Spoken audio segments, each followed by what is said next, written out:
Podcast starts now. Hello, everyone, and welcome to StraightioLab.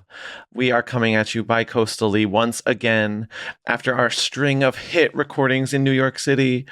We are coming at you bi-coastally on a beautiful Sunday, and I am leaving for Italia tomorrow. I'm going on a vacation, as is my birthright. You're allowed. As a gay man based in Brooklyn. I actually have a message to the Spindrift team, and I want to say this is disgusting, y'all. What? Do better. Which one? All Spindrift. Not all Spindrift. Enough. No. I can't do it anymore. Either something is a seltzer, or it is a juice, or it is a mocktail, or it is a cocktail. This weird, they are being so toxic in wanting to have it all, and I cannot do it anymore. I could not disagree with you more. I think we need more innovation in the drink space. I think there's obviously so much space between juice and soda and water, and they are finding that space and they're exploring it in a way that is like, thank you. See, it's so funny. To me, I'm like, all the obviously defined things, whether it's a Coke, a seltzer, a water, like, I would always rather have that than something that is somewhere in the middle. Have you had the blue one, the lemon one?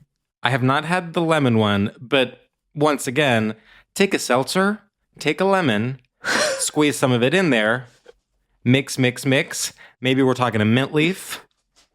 Look, not all of us have and get back to me a fresh garden in our damn apartment. Sign up for Farm to People. What is it called? There's a service that you can sign up for if you live in New York City. Farm to People, I believe it's called. Get some fresh herbs, stick them right in a glass, ice, lemon, maybe a little lime, seltzer, put a little straw in there. It's time to party. Damn, they are always innovating with new delivery services over there, aren't they? They certainly are.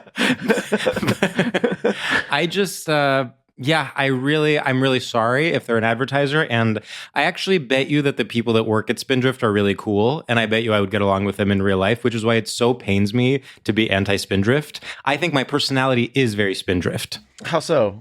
Because I actually think I am someone who can't commit to one thing or the other. Like, I am half juice, half seltzer. So do you think you disliking Spindrift is it's projection? Self-hate. Yeah, it's self-hate. I think it might be. I think it might be. I think it might be in the same way that actually sometimes I feel like, despite the fact that I do think I have strong personal politics, I'm not always the bravest person in terms of like getting out there and taking a strong stand. And sometimes I feel some guilt about that. I think maybe what I'm responding to in the, I guess, sort of centrism of the Spindrift project is that I see a little too much of myself in it, and I wish I could be more proudly leftist. Mm-hmm. Well, I think you saying like the employees at Spindrift are probably pretty cool was actually really eye-opening for me, because I was like, now that's a fun career. Like, if you work at Spindrift, you're like, you get to be kind of like at a party, you get to be like, I actually work at Spindrift. And everyone's like, oh, fun. Yeah. Like, everyone's sort of like, it's not like, you know, if you work for like Coca-Cola, it's sort of like, ew. Like, yes, we all love Coca-Cola, but it is kind of bad that you're like poisoning people, right? No, totally. That's not good. And then that's if you work fully for chemicals. Like water, if you work for like bottled water, like Evian, it's bad for the environment. It's bad for the environment. But if you work for Spindrift, it's like, oh, good for you. Yeah, it's sort of like working for it's a little bit like working for A24. Yes, absolutely. It's the only ethical soda. I know. And you know what? That might be why it's so disgusting, because actually you need soda to be unethical. Like, the reason Diet Coke is so delicious is because it's killing you from the inside and actually rotting all your organs. Yeah. I have a friend who I heard via a third party at some point was consulting for nuts.com, and her job was to think of what to put in the different mixed bags. And I said, now that is a dream job. Well, that's rom-com job. Yeah. Oh, God. And she like can never get the combination quite right. Yeah. And then she meets a guy and she like Yeah, go ahead. Yeah, and he's like, my dad always did this. He always put Totally. cashews with this. And not it's just like, that, but they're different enough that she realizes sometimes you need like a little bit of dried fruit and a little bit of nut. Yeah. That's a beautiful little love story. Anyway, sorry if you work at Spindrift. I'm seeing here it's non-GMO, no sugar added, carbonated water, Concord grape juice, lemon juice. And congrats on the can design. You guys kind of No, you guys absolutely ate that down.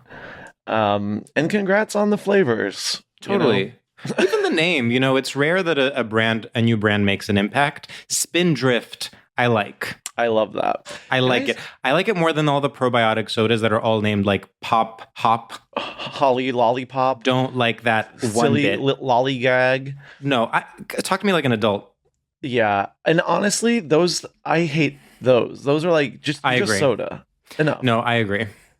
Also, can someone make a good ginger ale? Who's listening? Someone make a ginger ale that tastes like it's burning my throat because of how gingery it is. I agree. And I want more it bite. now. And I don't want too much sugar in it, and I don't want too much pulp in it. And what's the deal? So when you get like a ginger beer in a can, why is the can as big as my thumb? I cannot even. Why? Oh, by the way, when you're on a plane and you order a seltzer and they give you one tiny seltzer that's the size of one of those tonic waters that you have for gin and tonic, it's insane. What do you think I am? Polly Pocket? So this is a call-in show. This is a call-in show. We are ready to take your calls from our beautiful number 385 gay guys. Yeah, and actually I'm going to just play the first one. Yeah, hit it. Hi, Sam and George. This is Allison calling from Vermont, a place that Sam has famously hated on the podcast. But I beg to differ. Forgiven. It's okay. But I'm just calling because me and my girlfriend Robin are big fans of the podcast. Woo. But we're very unlikely fans because we're both butch lesbians. Which, lesbians not that unlikely, I guess. But we're a butch lesbian couple, and we live out in the sticks in rural Vermont. We don't have any social media. We are both big into like wandering in the woods and playing in the dirt. So that means that since we're still like huge fans of StraightioLab, most of like our like cultural knowledge these days we actually get from you guys on the podcast. Like we know about things that are happening in like the cultural world, I guess, like in a city or something, what people are doing in the cities, what people are talking about in the cities, because of you guys. And so I was wondering if there are any other things that you think we should know about that you want to shout out for us. So please educate some rural Vermonters about what needs to be known by the world. Okay, love you guys. Yeah, bye.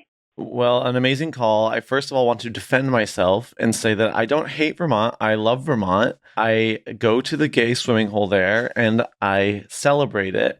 It is a bit boring and that it can be jarring. And you think you want boring, but then you're out there and you're like, well, what do I do? Literally. And then you're ending up watching The Idol while you're on vacation in Vermont because you crave sort of glossy something. It's funny because I think your reputation is like that you are more of like the one to go to Vermont swimming hole, but you also are in fact so much more city than I am, in that when you're there for over 30 minutes, you are like literally in tears and you're needing to watch something on HBO Max. Well, it's tough because I love the idea, of course, of being alone in the woods, but then it's like, I don't actually want that. Like, I love the no, premise. of course. I want to say before we answer this question, like for two rural lesbians to call in, be so effusively nice, and then ask us to tell them what culture they need to know is like, when I started this job, that was my biggest dream. The idea that like a really kind butch lesbian is like, all right, what can we, these are gay guys, like their role is to teach us about pop culture, so come at me. And to be there with an open mind and an open heart, knowing that their vibe is more going into the woods and our vibe is more HBO Max. Yeah. So, okay, what culture today, May 2025, like what culture do these rural Vermonters need to know about? I think the big one is literally just all summer Addison Rae. Yeah. I think that's like the biggest. No, that's the biggest one because I think that's like a nice. She's obviously like has mainstream appeal, but is like not full mainstream yet, and so I think it's fun to be on the like for a rural Vermont lesbian. You're gonna be like, look at what I'm doing. I'm listening to Addison Rae, and I know that I'm in. Yes, I think that you need to be able to recognize Tom Brown on the red carpet. You have to pronounce the way there. You have to pronounce Loewe correctly. Tom Brown, listen to me. If something is very tailored but kind of weird, and it's like basically black, navy, white, red. Yeah. And it's kind of... Look for the little stripes. A little fascistic. Look for the little stripes. That's going to go ahead and be Tom Brown. What else? What other culture do they need to know? The Cannes Film Festival... Yeah, is happening right now. It's going to be over by the time you're listening to this. You're going to want to... Get your riffs in about standing ovations now. Yeah, get your riffs in about... No, here's something you need to know about standing ovations at Cannes. They're greatly exaggerated because actually these days everything gets a standing ovation. So you'll hear, oh, this got a 7-minute standing ovation at Cannes. Not that impressive. Means nothing. Means nothing. Okay. Sort of the participation trophies of Cannes, actually. Okay, a huge thing you need to know is that culture used to be more streamlined and now it's more fractured. So everything is niche and there are niche communities. And that's why Pete Buttigieg has to go on like a podcast hosted by a comedian who does jokes where he like makes fun of different races. Yeah, that's why Bernie Sanders has to do that as well. Yes, that's correct. It's quite sad. Is there... I'm like... Nicole Scherzinger used to be in the Pussycat Dolls, but now she's revelatory in Sunset Boulevard, which is not a very good musical, but this production is actually kind of refreshing. And get ready to feel complex about Lorde. Right. So the thing with Lorde... Okay. Because the thing with Lorde is that her gender is expanding, but she's also tying it to her album rollout in a way that's very sort of sometimes feels cynical, but sometimes you're like, but she should be able to talk about it, but then it's so tied to the album that you're like, is this just for attention? What's going on here? Yes, and we're also in a place where the LGBTQ plus community is scared of putting out the wrong messaging because there's danger out there. And so when someone like Lorde is saying, is off message, everyone's like, Lorde, Ella, not now. I know you're not from here, but we're going to need to stay on message. We're going to need to stay on message. And, people will be mixed about her music, but I think it's best to take a strong stance in any direction. Don't be the Spindrift, either love or hate. I'm choosing love. And Lorde, please come on the podcast. Correct. I would say that, is there anything obvious that we're forgetting? I don't know. Let's move on. Okay. It's when we record just the two of us on a Sunday on Zoom, I'm like so comfortable and I do forget that this is for public consumption. Totally. Oh, another thing, look up Pink Pantheress. Yeah, you're going to want to look her up. Yeah, look up Pink Pantheress. Maybe read the wiki for just read the wiki. Little Miss Pink. Yeah. And also, I would basically watch the movies of Ari Aster and form any opinion on them. Yeah, now's the time. And I'd say download OKLou. Download OKLOU is how it's spelled. I think you're going to want to put that up. When it comes to the new year, you're going to say, and this was actually my favorite album of the year. And I think that'll give you some real credibility. Mm-hmm. Okay. Oh, before we move on, I want to say we got a ton of calls from lesbians and otherwise queer women, specifically about lesbian culture. I think we don't want to push our luck too much by commenting too much on lesbian culture after we hosted an entire StraightioLab show.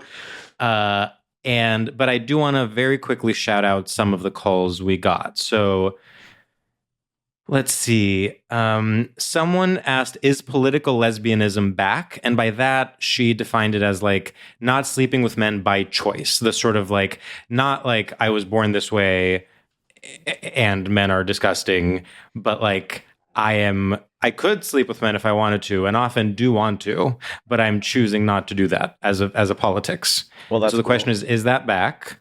So that was a great question. Oh yeah, someone says like someone asked us. Someone just went to a new lesbian bar and she said it was just completely vibeless and terrible. And she basically wants us to talk about like why lesbian bars have no vibe. Again, we are not. Sorry, I'm being actually poisoned live on air. We don't want to comment on that right now. I don't want to comment on that right now, but I do have one quick thing. I saw friend of the pod, Casey Jane Ellison, this weekend, and we were talking about lesbian bars and gay bars, and an interesting theory was pitched, which is that like a gay bar is better when it's owned by a lesbian, and a lesbian bar is better when it's owned by a gay guy. 100%. I would even have some distance from the community in order to like really run it correctly. I would frankly go so far as to say a gay bar is better when it's owned by a woman of any sort, even a straight woman. True. And I'll say, Julius is owned by a straight woman, and she's a straight Greek woman. And so make of that what you will. But that's the truth. Yeah, so shout out to all the lesbian questions. We appreciate them, and we will not be commenting further. But maybe in the future we will. We know that our role is to comment on all LGBTQ+. Of course. But I think we are respectfully not making ourselves arbiters of lesbian culture. Yeah. At this point. Okay, next call. Hey, Sam and George. I had a question for y'all. How do y'all feel about Paris Hilton? I think that's all the context you need. Thanks. How do we feel about Paris Hilton? Well, I think we both agree on this one. Mm-hmm. It was fun for a second. I think I say congratulations on all you've done, and goodbye. For now. No, I would say forever, actually, if I may be so bold. I would say thank you for everything you have contributed. Have fun living a private life from here on out. Do you know the like carbon dating, like a half-life where like how long it is? It's like there's like half as much carbon. I feel like Paris Hilton's kind of that. Like the first time around, it was like, wow, this is so of the moment. So now she's so Y2K. And then like now the reboot of Paris Hilton, it was like it had half as much juice. And it was like, yeah, it's like almost like it's fun, but it has half the impact. And it's like it's only going to keep deteriorating. Like I do think in 10 more years she'll come back again and it'll be like a quarter of the original. 100%. I want to say part of my current aversion to her has to do with the fact that, as listeners of the Patreon know, I had a 6-month freelance job that was in Penn Station, and out of my window at work, I could see this giant billboard for Hilton hotels. They did a campaign with Paris Hilton. I don't know if this made it to Los Angeles or the state of California, but no, I did not recognize this. Big campaign featuring Paris Hilton. And now what we have here is Paris Hilton has been canonized so much that she's no longer an embarrassment to the Hilton name and like a problem child. She's actually so mainstream pop culture that they are reappropriating her as like a positive spokesperson for the Hilton family. And to that I say, please respect me as a consumer. Like you can't be selling back Paris Hilton to me in a Hilton ad and expecting me to then want to go and check into a Hilton. Like, no, enough. Her doing that album last year, like it's like we can't do this anymore. No. All right, on to actually talented women in music with the next question. Hi, Sam and George. I have recently become enamored of playing your little Heim game with any group of 3 things, but I simply think there has to be a better word than Heimlick. So I thought about the word hagiography, which I think is like books about saints. So like Heimiography, writing about 3 sisters who slay, perhaps. Anyway, my question is Heimiography, or Heimlick, I guess. And I don't think you've done this before. New York, LA, Chicago. And then also, for my own purposes, the second tier of cities that cause lots of discourse. Boston, San Francisco, DC. Let me know what you think. Okay. This is amazing. What an amazing question. Amazing question. What do you think about the name of the game? I haven't thought of a Heimlick, it rolls off the tongue. You Okay. know? So we're just sticking with Heimlick. Yeah. Okay. All right. Heimlick, New York, LA, Chicago. I think Danielle is Chicago because she's like of the earth. Like she's putting in the work. Yeah. And she's like, I'm here, like I'm the backbone. I think Alana is maybe LA because of being in movies. And you think Esty is New York? Yes. Why? Because she's like a West Village girl. A little. I think Estee's got edge. I think Estee's like, you know, she's not afraid to ruffle some feathers. Mm-hmm. I see. I think my only argument against that would be Alana is an it girl, which to me reads more New York than LA. Like Alana to be a muse for Paul Thomas Anderson. I know Paul Thomas Anderson is very LA, but spiritually he feels very New York to me. Like his vibe feels more New York. And I think Esty is just so at home in Silver Lake floppy hat. Like, well, plus she's blonde. We don't have to agree, but I think that would be my my point. Yeah. You know, I went to that party the other night where they were DJing. And I'm like, we're 1 degree away from Heim. At least, or at most. Tell everyone what Estee's first song was when she DJ'd. Girls Just Want to Have Fun. Classic. It was fun. Is choosing that as your first song in your DJ set more LA or New York? I would say more LA. It's more LA. Yeah. You're right. And I'm going to agree with you. Yeah. Okay. All right. I mean, Danielle being Chicago is obviously shocking. But it's too late at this point to change that choice. Well, yeah, I don't know. Yeah. But what else could she be? Yeah. Okay, let's do Boston, San Francisco, DC. Okay, well, this is insane. This is really, really challenging. This is really challenging. Okay, Danielle. Like none of them are any of them. Danielle is DC. Really? I think Danielle is DC because she's like, again, she's CEO. She is Nancy Pelosi. She's the Nancy Pelosi. Okay. She's like Speaker of the House. She's the one that pulls the strings. She's the producer. I know they all produce, but hear me out. Is Esty Boston? I think, oh God. You know, I think Esty is like the coolest girl at BU. Yeah, I see that. And then I think Alana just left San Francisco for Oakland and lives in like a really cool neighborhood and goes to like a really queer friendly hairdresser there. But works at Meta. Okay. Next question. All right. This one is big. Hey, Sam and George. Big fan of the pod. So I often think about your theory of Lizzo's path and the different like career milestones where celebrities and creators have the option to make one choice or another.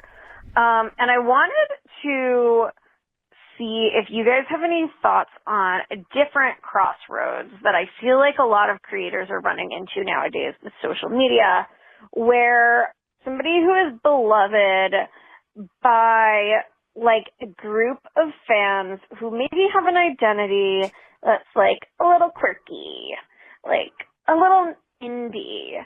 And then as the creator becomes more and more famous and commercially mainstream, all of a sudden everyone all at once seems to find them really annoying and egotistical. Okay, like I feel like Taika Waititi hit this point. I feel like Lin-Manuel hit this point. Not even saying that I feel that these people turned cringy, but it does seem to be the general view that many have. And with the White Lotus finale, it sort of looks like maybe Mike White is about to hit that point. So I was just wondering if this is a theory that you guys have any thoughts about, and kind of what would you call it along the same lines as like Lizzo's path? Like, is there a term for it? And maybe are there others that you can think of who have fallen victim to this decision point? Okay. Thank you for making this thought probably a lot more eloquent than I did. Bye, guys. Love you. First of all, never say that you're not eloquent. You fucking crushed that. You ate that. That call was so to die for and well thought 100%. out. I think of like a Jennifer Lawrence for this type. I think of Anne Hathaway. I do think our society has a cruel way of of building people up and then hating them for the reason they built them up in the first place. And it's like, that's not fair. Why did you love them then? I don't know what I would call this phenomenon. I think the Jennifer Lawrence thing is really apt. Yeah. It's like I'm trying to use J Law as a pun, like the J Law. Oh, wow. The J Law. You know what I mean? Like, it's like, are you being cracked down by the J Law? What is the verb that. one would use for a law? Like, I'm also thinking of like, there's something, here's the phrase I was thinking of. yeah. Like expired quirk. Because it's like, it is fresh and you're like, oh, I love this. And then it goes bad. Like You're and so like, right. That's exactly what it is. It's like his quirk expired. Yeah. So just hearing this off the top of my head, Zooey Deschanel, of course. Of course. And I think she then went in a completely different direction, because I think at some point she realized the quirk expired and was like, all right, well, then I'm just going to be kind of a normal woman. Well, and the thing with this, I do think people know that one's quirk has an expiration date nowadays. Yeah. But I think it's causing people to not have quirk. I think people like Mikey Madison is so like, I am no personality. Like, I don't have one. Sure, but I don't think that's like a strategic move she's doing and she's like hiding her quirks. I think that's simply who she is. I think she's hiding her quirk. You think she's hiding her quirks? I think she has quirks that she's hiding. That is fascinating. You have an optimism that I wish I could have. You think she's just a plain girl? I don't think she's a plain girl. I think she's a terrific artist and actress, but I think she isn't. I don't think she has like a really strong personality, because I think she's been acting her whole life and that's her whole life and that's who she is. I don't think she is a Jennifer Lawrence, a Zooey Deschanel, a Charlie XCX. Like, I think she is just girl. actor girl. Actor girl. I have one that I actually think is fascinating, which is Fran Lebowitz.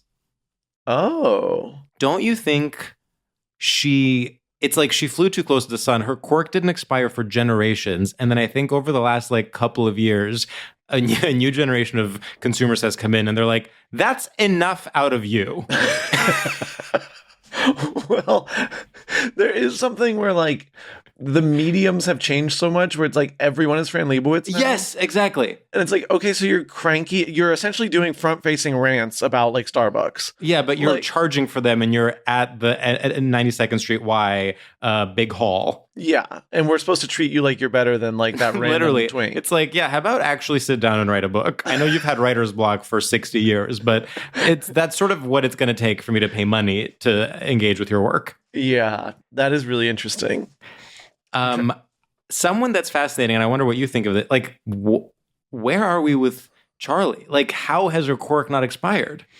It needs to be examined. She's like an evil genius. She is so good at it. I don't think it's expired because she's like kind of refusing to be flat. Like she's like she could just be like, I am just cocaine and sunglasses. But then like she sometimes will be like, actually I'm not. Like I'm this now.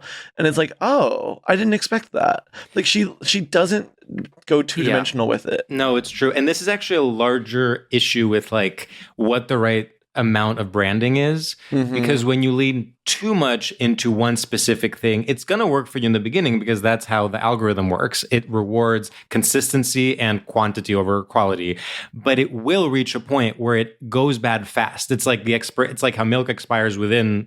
It's like it's good. One morning you wake up, you smell the bottle. Horrible. Yeah. Horrible. There are, I think, with some people, there are like mean and annoying people on the internet that want you to believe someone's quirk has expired. And just because they're gay and confident doesn't mean they're right. I think that's really true. And I think that's true with Lorde.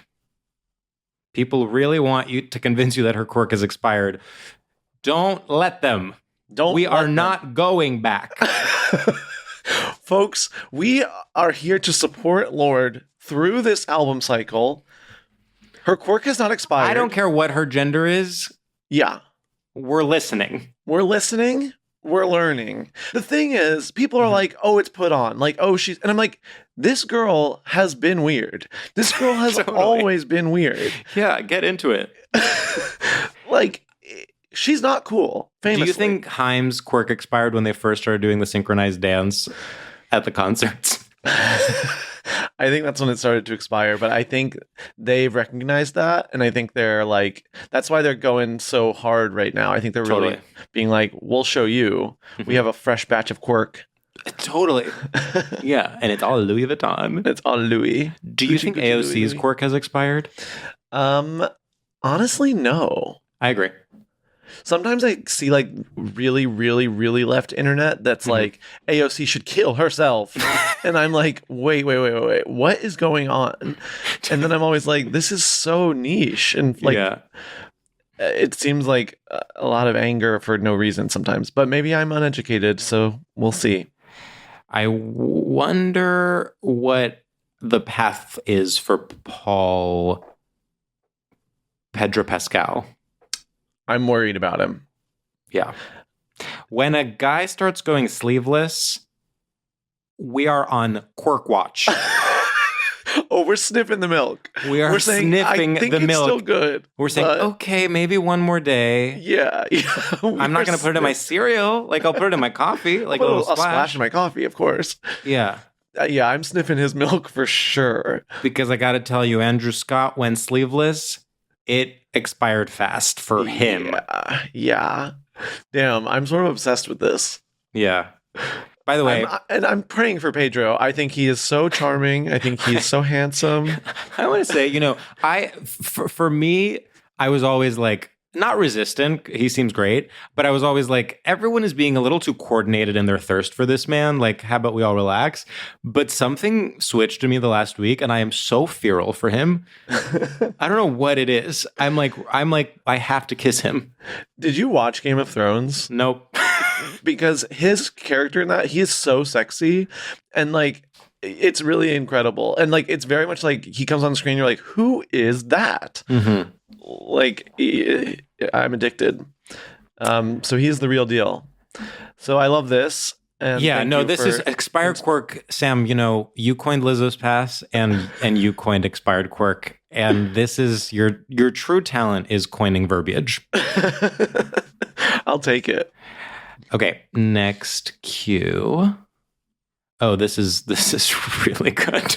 Hey guys. What a treat. This is exciting.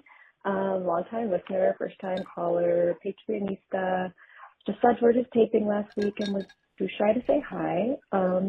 Anyways, I'm calling because my husband and I have sort of a disagreement on something, and I'm hoping you guys can help us out. Okay, I guess what we're wondering is, what is the current state of the term slur hag? That is SAGHAG, and I'm not going to say it because of, the aforementioned uncertainty about whether or not I'm allowed to. I know policing language is lame now, but I still don't want to be saying things that I shouldn't be. I basically called someone this who, kind of was. but my husband was like, you can't say that. And I thought, what a good excuse to get our resident gay guys on the horn. Not that I'm tokenizing you in order to permit my own toxicity, am I? But, anyways, in case what you are informs what you are allowed to say, I guess I will just add that my husband is a straight, cishet white man, and I am a, filthy, rotten, bisexual woman. Period. Married to a man. Barf. So make of that what you will. I'd love to invoke Sam and say, I'm not in a place where I want to be critiqued right now, but I am leaving this voicemail, so I guess maybe I am. Please go easy. Love you guys very much. Hootie-hoo. Bye. Folks, her husband's gone woke.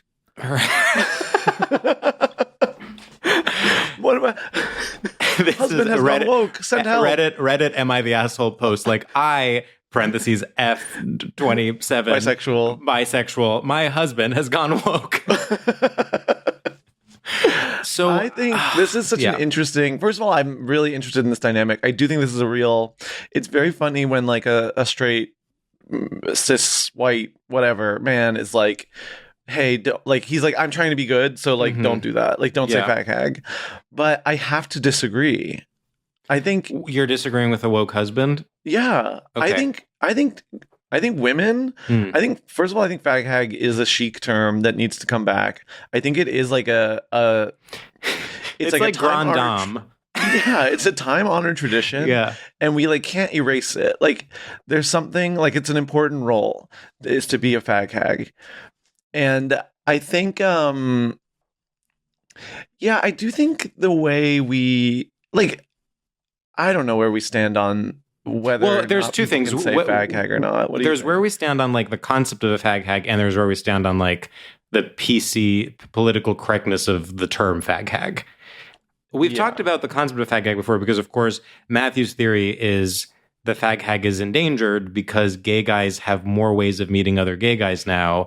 So they have groups of friends that are all gay guys. And so there's less quote unquote need, not to refer to friendship that way, for like a supportive woman who's going to take you to your first gay bar, who's going to like walk you through that breakup, who's going to go on like a friend trip with you because now suddenly you're going to honcho. You are, dealing with your breakup. You're dealing with your breakup by actually like fucking your friends. Yeah.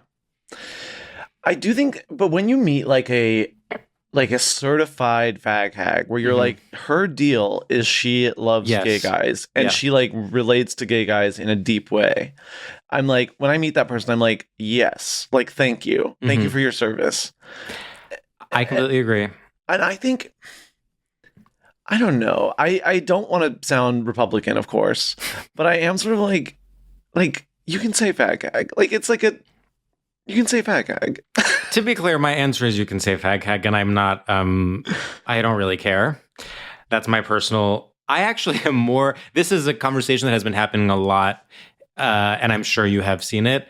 The debate over whether or not women saying twink is kind of a red flag. Like, are they using the word twink to basically say fag? Yeah. I actually am way more, not offended, but I'm way more like, bothered by the casual use of the word twink when what you really mean is gay guy than I am by the term fag hag that literally contains the slur in it. I agree. I think twink just to mean any gay guy is like literally uneducated. Yeah. One thing I actually want to mention, I think there has been a rise in the lesbian fag hag. Tell me more. I have seen this a lot in New York recently. I've seen this in my friend groups. It'll be gay guy friend group, one woman, and her vibe is she is a proud lesbian, has lesbian friends, like loves the queer community, but she is a partier in a way her lesbian friends can't keep up with. So she wants to go to the rave with the gay guys. Oh. And I'm observing here. I'm saying I'm seeing this. Yeah. And it's rising. Well, I think this is an amazing, groundbreaking new type. Does this resonate with you at all? This is resonating with me. Yeah, like it is. It's like And it's not, I really don't want to imply that this is some sort of self-hating lesbian that like only wants to hang out with men. It's not that at all. It's that she literally just wants to go to the rave. Well, it is like gay guys have the market cornered on partying. Yeah. And in a huge way. And it is like, I think if you're a lesbian who wants to party, that's where you go.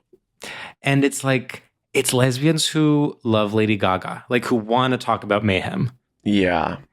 And sorry, but like they do drugs. They want to do drugs. They want to do drugs. They want to literally do poppers. Which maybe it's because they're being taken away and you never know what you got till it's gone. Mm-hmm. I'm such in a pro popper space right now. Oh, really? Yeah. I like think it's really funny to have on a dance floor. I'm like charmed by them. Yeah. In a different way. Somebody, when we went to Palm Springs, one of our friends had like poppers and he had like a little nozzle that like you put on it that so it wouldn't spill and then you could like put it in your nose. And it was so fun. And we were like out of the bar, like doing poppers. And then like we'd like make out. God. And I was like, this is so fun. Well, and why can't women enjoy that? And I think they should. So I really think that's a big, and I think, I hate to say it, but that actually makes straight fag hags even more endangered because it's like suddenly they have to keep up with lesbians. Now they have to be gay. These girls have a husband. And he's woke. Folks. Help. My husband's gone woke. Wait, I just very quickly, I love the phrasing of this call is so straight from a StraightioLab listener. It's like, This girl is just like, she wants to, she like wants to both be politically correct, but also recognize that like, I know we're all past this, but I feel like I should say my husband is cishet. Yep, I'm bisexual. Okay, predictable, I know, but that's what I am. Like, it's like, I recognize her style of speaking so much because it's the exact way I speak. Yeah, it is like self-awareness, like the limits of self-awareness. Where you're like, no matter how snake eating its own. Yeah, it's the woke husband snake eating his own tail. Honey, if he keeps up this whole woke thing, he's going to be sucking his own dick. God bless. God bless. I think, and I just want to say, I celebrate all fag hags. And I celebrate all fag hags, and I think you know when you can say it. And I think if you feel in your heart that you can say it, you can say it. Yeah, and it's, of course, listen, it's coming from a place of love. Yes. Okay, we're skipping. Someone called in to tell us that they once served Ted Danson gazpacho, and he really enjoyed it. Oh, that's nice. Someone is asking what my go-to smoothie recipe is. I got to tell you, not very interesting. Just what I have in the fridge. 7. Okay, let's see. Hey, you gorgeous guys. Question. Fuck, marry, kill Nathan Fielder, Ira Glass, and Michael Barbaro. Okay, bye. This is an amazing question. I want to have sex with Michael Barbaro. That is crazy.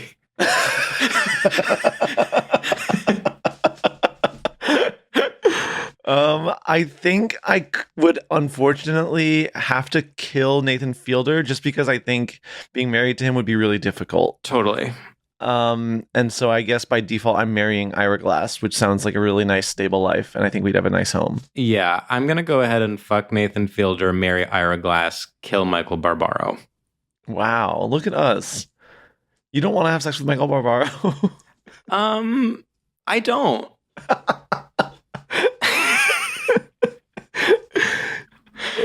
Here's what else you need to know today.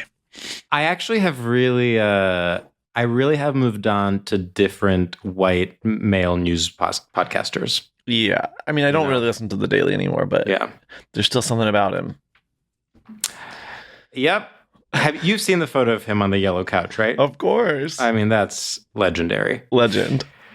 Okay, next call. Hi, gay guys. This is Juliana. I'm calling with more of an alert than a question, but since the prominence of Context Queen, my friend has invented a little extension of that, which is the context pill. And when someone needs a context pill, they need to be given context. They are woefully without context, but they also typically don't want to take a context pill, so we'll be like, She needs a context pill. We need to supply the context pill and a piece of cheese to get context.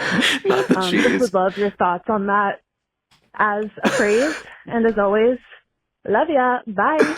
Wait, Yeah. Sam, I do want you, because again, this is your big talent of coining verbiage. I want you very quickly to talk about the context diva and what she is.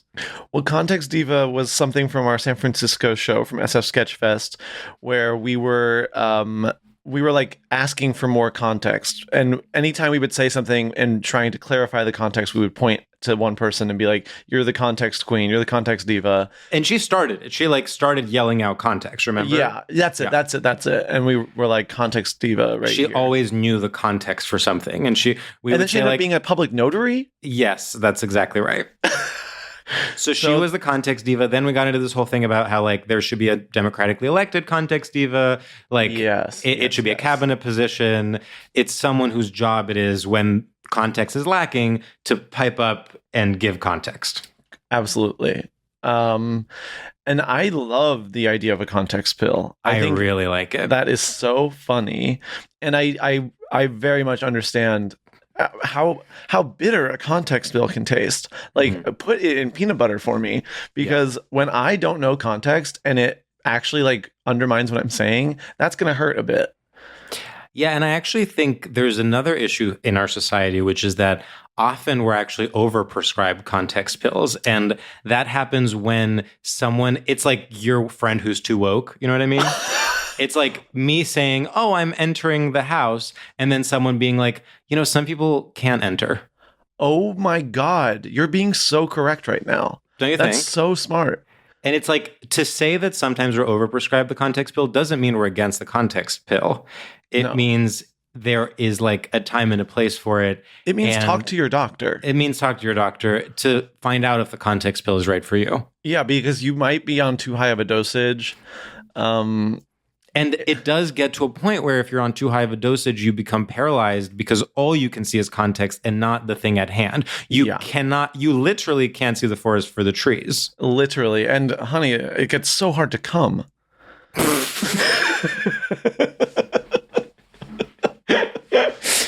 No, the context, I really love the idea of the context pill, and I'm actually smelling merch. Yeah.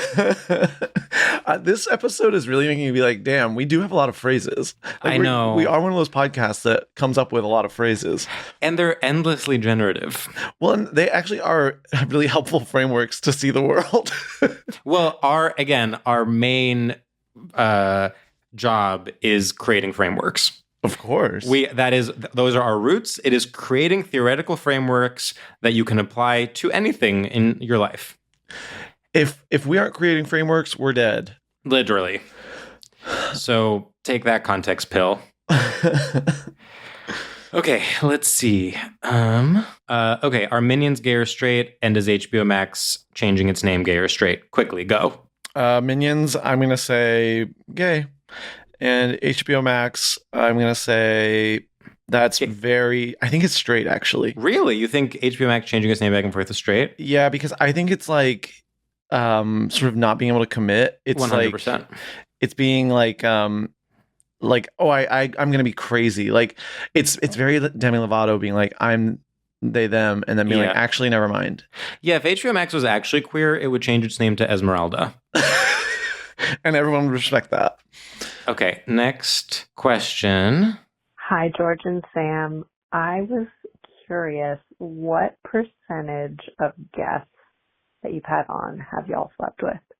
Love you guys. Bye. And let me say something about this context, Diva. You know she's saying fag hag. and she should. And she should. Okay, I first counted. Of all, this is an amazing question. And it's so juicy that I just was like, well, we at least have to play it. Mm-hmm. I'm now scrolling through the list of our guests just to see. I believe my count is, I don't know percentage, but I believe my count is 3. Really? And I'm using sleep with pretty liberally. I would say anything that I would describe as like a hookup. Okay, let me see. I'm scrolling. I have one, so let's start there. That's good. As I'm scrolling, I'm trying to think who your 3 are. Okay, I'm scrolling. What if I only have one? How pitiful. What a loser. I'm texting you my 3. Okay. Well, and I'm counting that second one is a stretch to count, but you can also count that one. I've traded nudes with one. Well, if we're going nudes, we're gonna have to take a different context, Bill. Okay. I literally think mine is just one. Hold on, I'm still scrolling. Is it the one we share? No, so I guess that's 2, but we didn't really hook up. I feel like we made out. Same. Oh, that's why I'm saying it's a stretch to count that one. Okay, then in that case I can. Then you have 2 and I have 3. We're using the queer definition where making out counts. We're making out counts. Okay, I'm triple checking because honesty is so important. We have a lot of people I'd like to hook up with. Oh wait, nope, that one counts. So now I'm at 3. Wait, send them to me. All right, I actually think we have to move on. Yeah, but fun. Okay. 3. We both have 3. We both have 3. That's really amazing. That's really awesome. And only one overlap. And that overlap is the least sexual. Yeah, that's the one that's a stretch for both of us. It's a stretch for both of us. Okay. Hi, Sam and George. This is Danny and Peter. A question that we have is, in the year 800, what would your role be in the village? A couple of the answers that we've had before is taste tester for the king. Our friend has celiac disease and is constantly shooting his pants, so everybody thinks he's poisoning. We've also had poop catcher. Both poop related. I'm picking up on a theme. I don't know. I mean, ideally, I would be sort of a prince. Yeah, and I would be unemployed for the most part. I'd have a wife, but I would of course hook up with the man who dressed me every morning. Ooh, yeah. And that's pretty much my deal. So you want to be a prince? I think I'm prince. Okay. Because I'm either prince or I'm dead. Like, right. I don't have the chutzpah to 100%. Thrive in this type of environment. I believe ultimately I would be a columnist. I think that I would be trying to put together like a zine, on papyrus or rock or stones or whatever was available. And I think I would not be good enough at not making the right enemy or at not making the wrong enemies. And I think I'd be like really successful for 2 years and then I would get murdered. Yeah. Like I would get executed basically in the town square. Well, that would be fun. I would definitely show up to that. Yeah, I would also be like really obsessed with being upwardly mobile, but it's like that's not possible in these times. Like I would think I'd be the first one to live the American dream in the year 800. Okay, next question. This is a groundbreaking episode. Hi, divas. I was wondering if you've been to the new gay bar Playhouse and if you have a review. Stay StraightioLab. Bye. So you haven't? I have not. This is a new gay bar? I honestly didn't realize it was new. I mean, I went like 2 years ago. Am I crazy? Hold on, I'm looking this up. Playhouse, New York City. Well, regardless of whether it's new or not, I have been once with Josh Sharp, and I had the time of my damn life. Our dear friend Izzy Uncut was performing. She absolutely ate down. It was like the perfect level of crowded. It's a cute space. I thought the crowd was fun. Ultimately, it's not like where I want to go every Friday night. I would say it exists in this midway point between like, on the one end, you have something like Julius, which is so vintage and cool that it's like it will never be lame. Mm-hmm. And then on the other end, you have like a Marie's Crisis, which is so musical theater and old Queen and piano that it's like camp. Yeah. Playhouse is like in the middle, so it kind of could go either way. Does that make sense? That makes sense. It's not like cool enough to be cool, but it's not like embarrassing enough to be reclaimed. Would you say it's Philly? It is Philly. Okay. Playhouse is Philly. But I had a really great time there, and I would go back. And in fact, I now want to go back. I went to the most Philly restaurant this morning. Oh my God, what was it? It's called like La Mille or something. Mm-hmm. But it was like the decor was like, where did you find this? Like it was like a weird, like I was in a mall or like a bank lobby or something. Well, there's like no time for this, but I just got back from Denver. Oh, wow. We actually need to discuss this. Maybe we'll discuss it on Patreon, but so fans might remember our second episode ever. The topic was Denver. Max's topic was Denver, his straight topic. Obviously, at that time, we would never actually talk about the straight topic. So if you go back, you're not going to find any insights about the city of Denver. But as a straight topic, it was so perfectly chosen because it really is the most heterosexual city I've ever been to. Wow.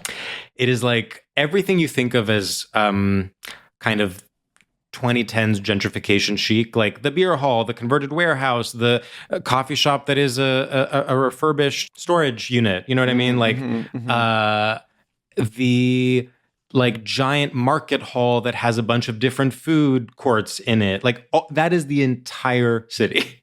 It's crazy. Sometimes in a place like that, it can be a little bit erotic because you're like, this is so straight. There must be like a seedy underground. Like people are like hooking up on the sly. Did you feel any like seedy undertone? Did you pop on to sniffies or something?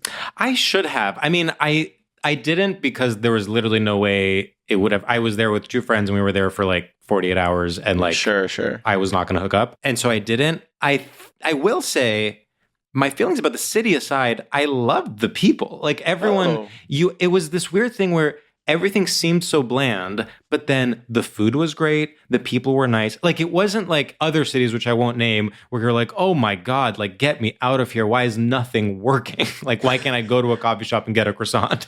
Like everywhere we went, like it was good. Because again, it's like, it's this gentrification vibe. Like it's like getting new blood to the area, getting the coffee shops, getting the concert venues. Like it was good where it needed to be, but then you couldn't take a walk. That's interesting. Yeah. Anyway, don't get mad at me. Okay. All right. Well, here's one. Here's one. Oh, and here's one for sure. Hey, gay guys. I wanted to call in and see what you guys think about bald gay guys in particular. I recently gave in and shaved my head, and I am having a hard time adjusting to it, but I think it looks good overall. So just what do you think about 29-year-old gay men who are bald? Do people respect me? I think it looks good, but I want to know what you think, especially George, as somebody with great hair that goes for the buzz cut. I'm interested in why. Love you guys. What do you think? I think bald is very hot. I think it's complex, of course, because it's like losing one's hair is always like jarring because you're like, but like when you meet someone who is bald, you like don't know them from having hair. And so you're like, you look great. Like, but I see the losing can be traumatic and weird. It's like one of those things like height that it's like, no matter where we are in acceptance, it's going to be an internalized stigma. It's also because of like drugs and stuff that are now like make it possible to have it be a little more optional. It is like, we're at an interesting place with it where it's like, do you like fight? Do you fight like hell and be like, I'm going to keep my hair at all costs? Or are you like it is sort of like, I'm going to be a bald guy. Like there's something of like, I'm going to do that now. That is, it's interesting. I like, they're almost like bald guys are almost like going extinct in a way. Like you watch shows from like the 90s and you're like main characters are bald. Whereas like now if you watch a show, they ain't having a bald guy on TV. Well, and I think it's, as you said, it's actually, this is related to Spindrift. I think you can have a fully bald man on TV and you can have a fully not bald man on TV. What you don't get anymore that you got in the 70s and 80s is a balding man. Like just fully, again, someone who like has less hair on top because he is in the process of balding. Yeah. That at some point was decided that was not allowed to be on screen. Yeah, it's annoying. I find a bald spot to be very hot. It's like so masculine to me. Totally. It's very masculine. Yeah, it's funny because people think of balding, like, the stigma is that it's somehow emasculating, when in fact it is the most masculine thing you can have. Yeah, it's very sexy. One of my big crushes, Corey Stoll, is bald. Oh, that's true. I will say on a personal level, because I grew up with a bald dad, my dad has been fully bald since he was like 25. Like, legitimately, like, I haven't even seen, like, maybe he was balding in his early 20s, but like, as far back as photos go, especially photos with me being alive, he is fully bald. And so it is difficult not to associate baldness with my dad, which then makes it challenging on a sexual attraction level. Sure. Do you know what I mean? That's interesting.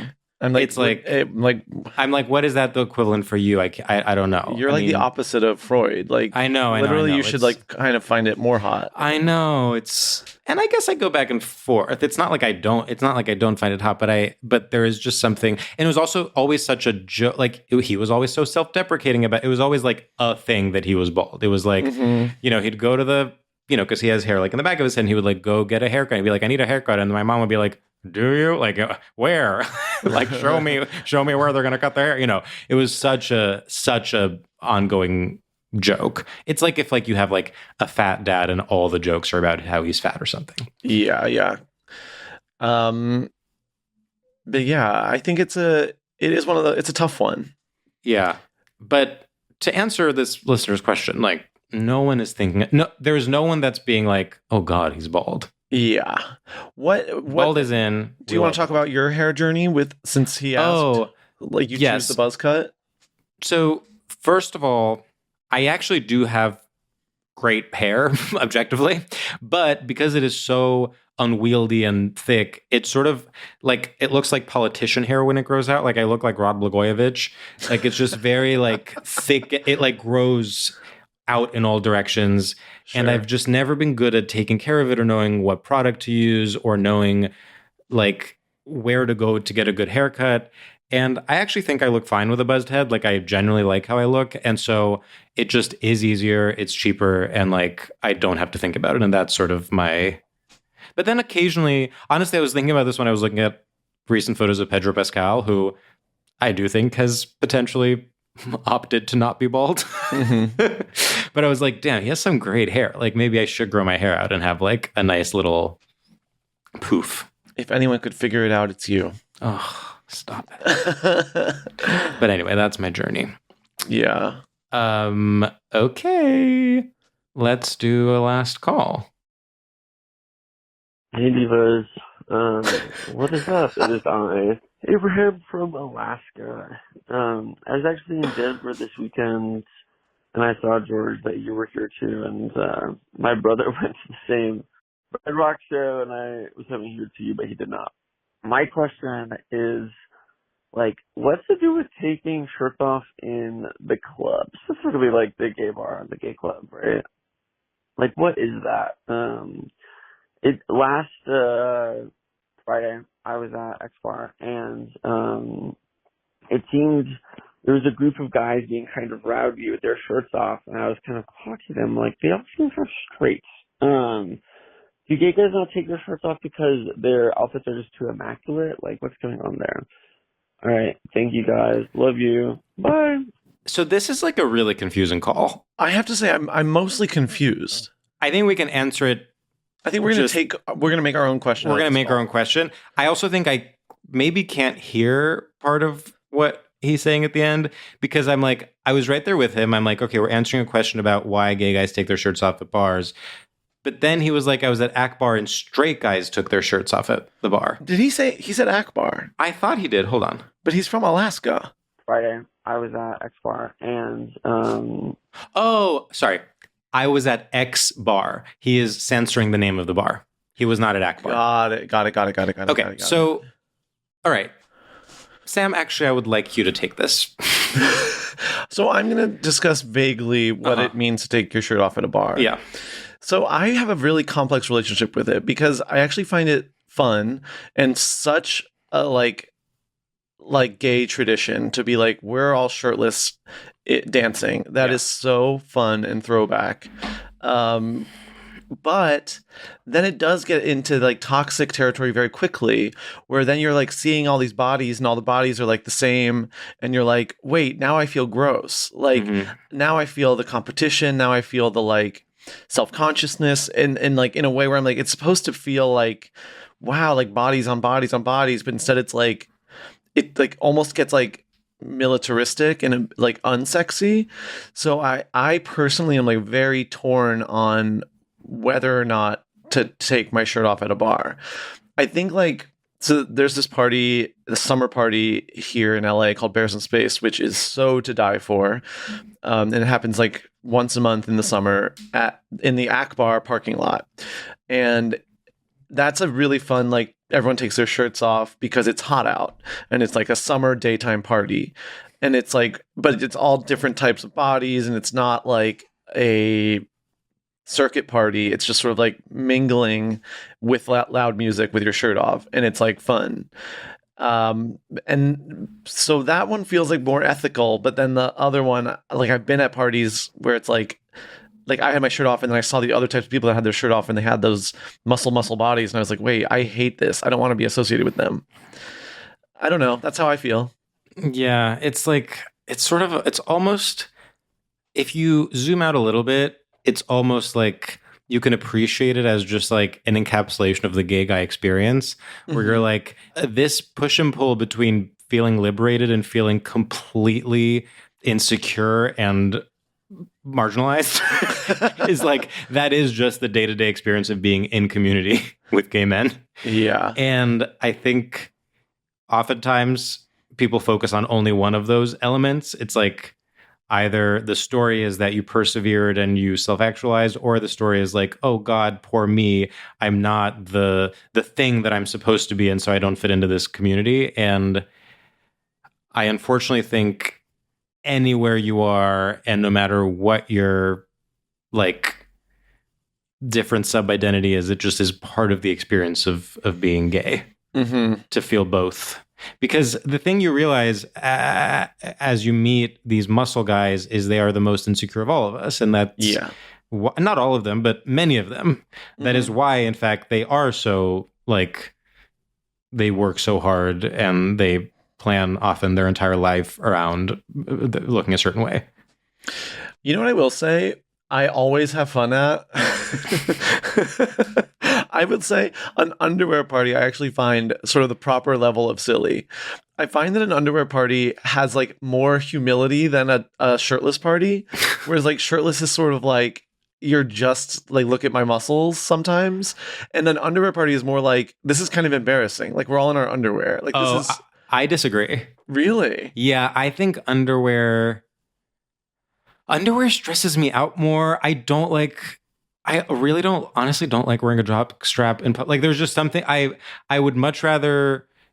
And also, if you're the only one not in his underwear at an underwear party, you stick out way more than if you're the only one in like a t-shirt at a shirtless party.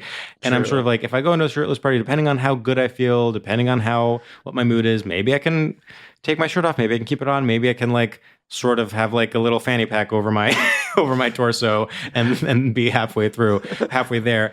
But like there is something, I feel trapped in an underwear party. Interesting.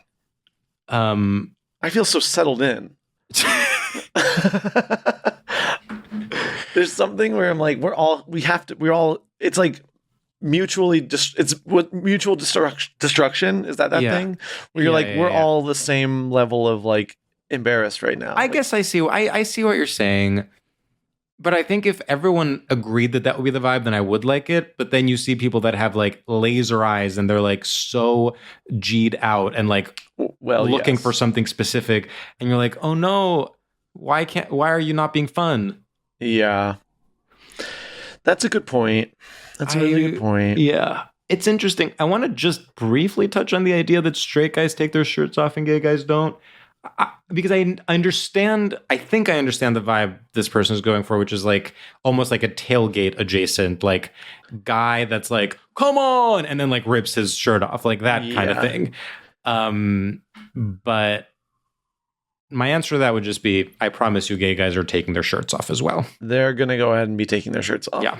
I will say when I was in college, my straight guy friend group, we would take our shirts off all the time at parties because we thought it was funny.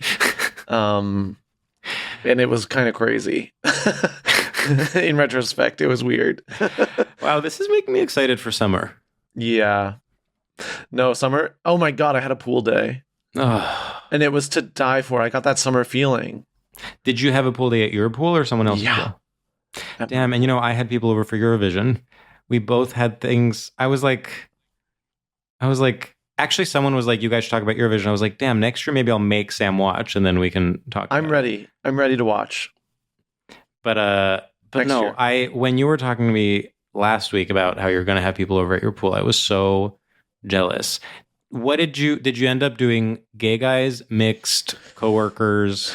Very, very small list of gay coworkers. Okay, interesting. And then like random gay guys. Okay, so gay guys. but I didn't go very wide with it. I didn't go like comedy with it. I went like just like gay guys. Totally. But it was really fun. And actually, I did that. So when I had people over for Eurovision, Josh was the only comedian in the group. Wow. If you can believe that. I mean, I love comedians. Let's start there. Let's start there. But it is the way they socialize is like frantic and like all the wrong instincts. Like, and also it makes me not be at my best sometimes too. Oh, I completely join in. I'm like, comedians love to gather where they're not supposed to. They love to like just be in like the doorway of the entrance. And it's like, no, be part of this. You're part of this. It's so crazy. They always have to be in the they always have to be in the minority. They have to be in a corner observing. Yeah. And they are never actually part of the space that they're in. They are always Fran Lebowitz. They are literally the kids at an adult party at all times. 100%. Like, you have to give them their own table. They need their own room. Like sometimes they need like their own drink station. It is like, it's embarrassing. It's embarrassing. And of course it's also beautiful because it gives you an excuse to be a child forever. That's true. I mean, never forget your Christmas party where we all the was comedy crazy. room. Literally a whole room that was just the comedians and everyone else was just it at a normal holiday party. That was so funny. Arguably also happened at my wedding. That's true. That is true. And they have a way of making you feel like you're missing out. Like when I was like, talking to your parents, I out of the corner of my eye, I see all the comedians talking. I go, oh, I bet they're having so much fun. I'm a fucking loser over here. Oh my God. Wow, this episode was amazing. Yeah, start to finish. I think I'm going to be thinking about expired quirk a lot. Expired quirk, context pill. Denver. Which Heim sister is Boston, San Francisco, or DC? A rural lesbian calling us to ask her what she should know about culture. That's awesome. I mean, the fag hag discussion, I'm like, this is one of our best call-in shows in forever. And reminder, you can always call in at 385-GAY-GUYS and leave a voicemail, and we're going to do these intermittently. And we do them on the Patreon even more frequently, so you can always join that by going to patreon.com/StraightioLab. And I just want to say thanks for listening. And I want to agree. I want to agree with Sam in his gratitude for your listenership. And I feel like I keep wanting to be like I have this urge to say something. To announce something? Yeah. Be like, and check us out. We'll be on tour. I know. And it's like, well, we don't actually have anything to announce. Yeah, not yet. But we will. And I just want to say, have a great summer. Seriously, you guys, it's here. It's pretty much here. And George, have an amazing time in Italy. Thank you. And I hope that your flights have an are all amazing on time cleaning your room. My room is the dirtiest it's ever been. It's crazy. Oh, this is going to hurt. When we go on tour, I'm giving you a deadline. You got to have TSA pre-check before we leave for tour. Yeah, I got to figure that. Well, I'm about to be unemployed, so I'll have a lot of time to figure it out. I literally procrastinated on it for a full 10 years of my life. Got global entry, which includes pre-check. I just traveled to Denver, used it for the first time. To not feel like cattle, to just like, it's like I'm cosplaying 1997 pre-9/11 airport experience. That's amazing. I can't imagine what that's like. It's nuts. Even at JFK, I feel like there's no way to not feel like cattle there. I mean, listen, you're always kind of feeling like cattle, but you're definitely feeling like upper middle class cattle. Hey, I'll take it. I'm a prize pig. Okay. Love ya. Love ya. Bye. StraightioLab is a production by Will Ferrell's Big Money Players Network and iHeart Podcasts. Created and hosted by George Civeris and Sam Taggart. Executive produced by Will Ferrell, Han Sani, and Olivia Aguilar. Co-produced by Bei Wang. Edited and engineered by Adam Avalos. Artwork by Michael Fales and Matt Grubb. Theme music by Ben Kling.